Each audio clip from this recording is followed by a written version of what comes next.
Hey, what's going on? Peace and blessing to you, your family, your work under the sun. It's 2021. We are really stepping into a new decade. Every new decade brings unexpected changes, development that takes our reality into different directions. 2020 was the actual start of the decade, but it turned out to be a year where people had to pause, look within, and totally readjust. But even in a slow pace time, we've seen a lot of crazy things happen. This is why we have to redirect where we putting our value, redirect where we actually giving value and respect. Everything that's going on right now, what is really worth fighting for? What are we deeming valuable for the future of Black Nation? I'm Yayan Kiss Nyansima, and in this video we will talk about the most valuable entity to us as a Black Nation, our queen of all, the Black woman. The Black woman. If I have to talk from personal experience, from places I've traveled, the women who have raised me, my education, I'll say there's two sides of the coin. On one side of the coin, our women are magical, and on the other side of the coin, they are 3 times more magical. Today we'll talk about this aspect, but our focus will be on the side where there is more magic, because magic is really truth, and the more truth we uncover in this lifetime, the more empowered we will be. Reverse. Our reality is supposed to reflect a progressive society that has evolved, giving us a rough sense of knowing where we are headed.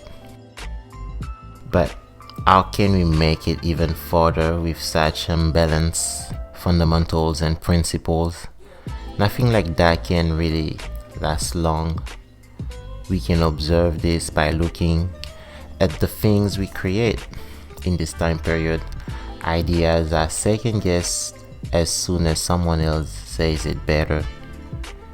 We are so quick to replace something of everlasting value with nothing. A primary example of everlasting value is the Black woman.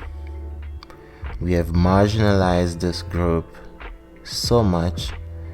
It is the most oppressed on the planet, and if you doubt my statement, then ask the Nobel Peace Prize recipient Denis Mukwege, who literally repaired women bodies from rape and things that we cannot say loud, but it's documented. You people can take a look at it deeper, but we don't want to focus on the negative too much here. Like I said, we want to focus on the more magical side.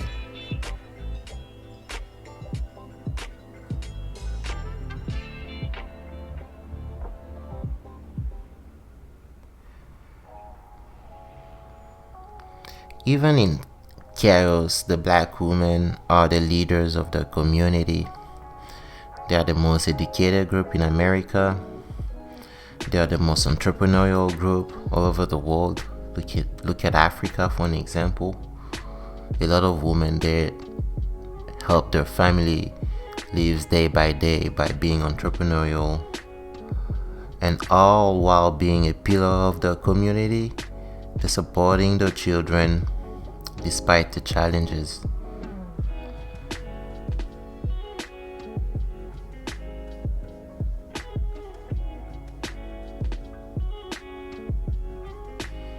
There is a saying that when you reach the pinnacle of success by climbing the back of someone, you must pay it forward so others can reap the same benefit. Observe how the ants do it, you will be more wise. The Bible actually quoted. Although we live in a fast-paced society, we are decades behind when it comes to equality for black women, but we are not going to accept it anymore.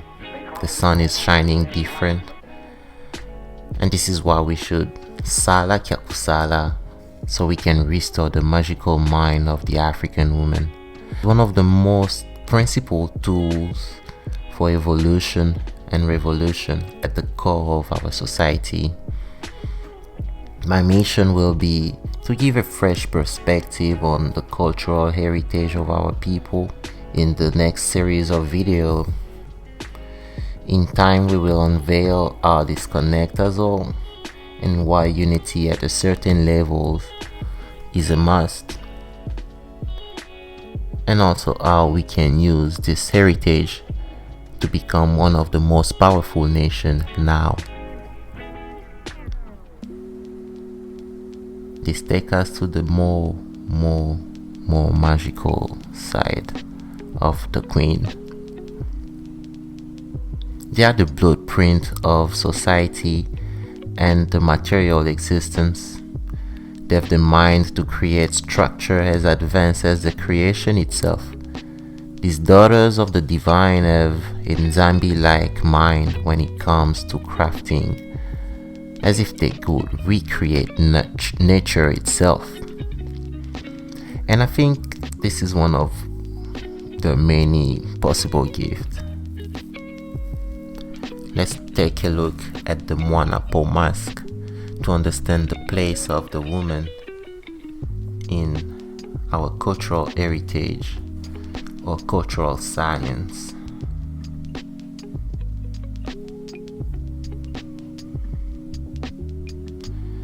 This mask that you see is called the Mwana-Po, meaning a young woman. And this is a mask that represents an entire society, the whole African society, but mostly for the Chokwe people. By studying this Mwana-Po mask, we can see how women are valued throughout the African culture and how it's supposed to be valued by the black nation. The Mwana-Po mask is celebrated when children come out of initiation process, to celebrate the women who make sure that the clan and the family never die. They celebrate the key to the life continuity, and they celebrate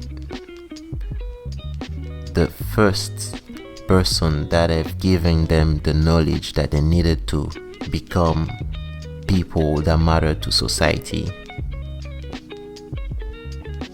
They also represent beauty, fertility,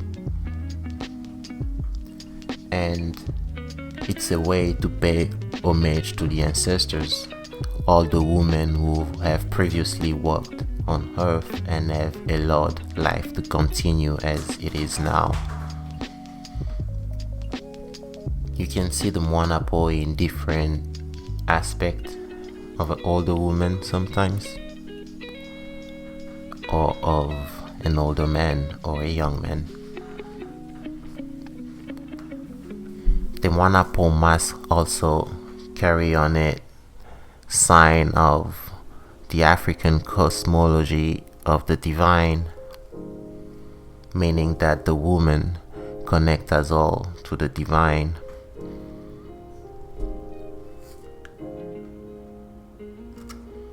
But let's see deeper how magical the black woman can be.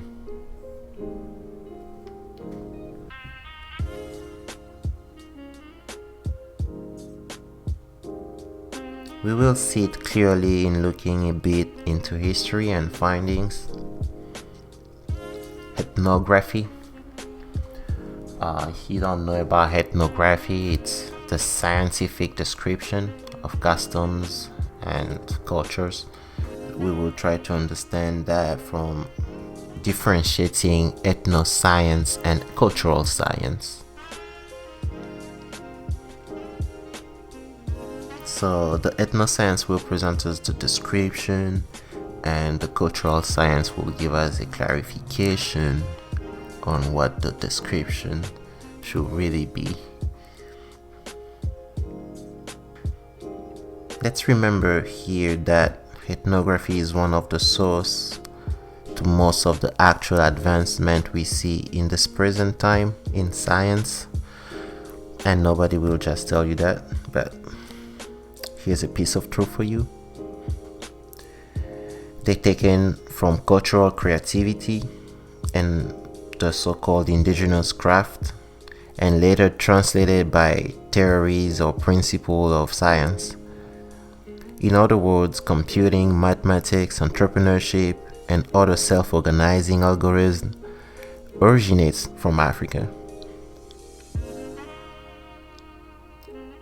To this day, it still exists in the culture, even secret society. Let's take a look at the Teke people for an example. They are one of the oldest groups in Central Africa, known as rigorous entrepreneurs in the west coast of Africa. The word Teke is coming from Teka, Tekisa, to sell, to merchant, to trade. When you see the cowrie shell spread all over Africa, you notice that it's an example of rigorous trading in the zone from where its first extraction points was. So we can see that women could engage with activities as rich as trading back in those days, and many other cultural science have always been practiced to the point of being the backbone of African society development. Here's a hut. This is taken from the Ekimbondo village in northern East Congo. The people in that zone were very, very much late discovered. They live deep in the jungles, but the Mambektu people is a very organized society, just like most of the society on that region before the white colonizers act on the African timeline development. So in this hut, for an example, we see a lot of amazing ethno-mathematics, ethno-science. Basically, we're seeing mathematics and physics applied in this type of architecture. The cylinder form of the hut here, it's not random. This is way before people could actually make sense of what geometry could be in 1970. Hundreds and hundreds of years before that, African knew why they have to build structures with cylindric form. The same form today can be used in mechanics, physics, machinery to understand even how nature works. You see, the African design is usually created by a mimic of nature. An African woman used to get inspiration from nature because what they create, like I said earlier, represent nature. So in a house like this, in a construction like this, it's built like this only because in the jungle you need to control the temperature, and also you need to protect yourself in a certain way. So nothing of those designs were random. A lot of scientists have traveled the area to decide if all these creations were just some type of random gift that you received, but it's actually knowledge that was passed down and knowledge that you could learn. Let's read the anthropologists, researchers, and what the cultural science have demonstrated. Ron English says here, these practices include geometric principles in craft work, architecture, and art, numeric relations found in measuring, calculation, games, divination, navigation, and astronomy, and a wide variety of artifacts and procedure. In some cases, the translation to Western mathematics is direct and simple, as with counting systems and calendars, for example. In other cases, the math is in-depth in the process. So we could see that in cultural science, these women were able to already use what you can call a mathematical process or a mathematical design in depth within their creation. We can look at pottery for an example, and decoration. Within all this type of art, you can see how fractal mathematics is applied in fashion, and you don't see at first look that this is a creation that come out from pure mathematical design thinking. You don't see that this creation is in depth of mathematical theories, but we telling you that you have that capacity as a black woman to use one of the most advanced mathematics that people have never even seen or understood, because this is in your blueprint of life. This is what you are. This is what you can create. It's also proof that the black woman is one of the most spiritual beings on earth. They can easily interpret the divine, and it makes sense now why divination in most of the cases on the continent is a woman's specialty. Pottery work is also one of the amazing examples that we can use to showcase the brain capacity and genius of the black woman. You have to use fire around 1800 to 2000 Fahrenheit to get the finished work that you want, and sometimes more extra work are used where you have to infuse water while working with fire to get the surface and the glaze that you need. So we see that these people were not primitive brains, but they always knew what everybody learned much later. And this is a value to be replaced at the altar as one of our power. And since we know this is within us, we have to start working at restoring this gift to our woman. It is also said that the Central African women, or just the African, are the people who have mostly demonstrated this type of capacity. A lot of fractal mathematics research proves it. Even when you take a look in other indigenous group or indigenous culture in South America or Asia, they do not have the blueprint that gives you a direct representation of nature. This is also proof that demonstrates why the Congo man is proved to be very observant, to be able to demonstrate and showcase that type of attention when creating craft and apply mathematical modeling to represent nature in your creation and give you beauty. It's just amazing. So we have to work on opening those keys in the mind of our young girls, daughters, women, empowering them as it should be. We never know who can start unlocking one of the most amazing things that we will need for the future. We've covered a big piece of it, but this is not all of it. We can dive in a little bit more on how our women have a lot of things to offer us as a society, as the Black Nation unity. If you guys give positive feedback, we will do a second video to showcase more of the cultural science. Drop comments down below if you want anything like that, and to the next.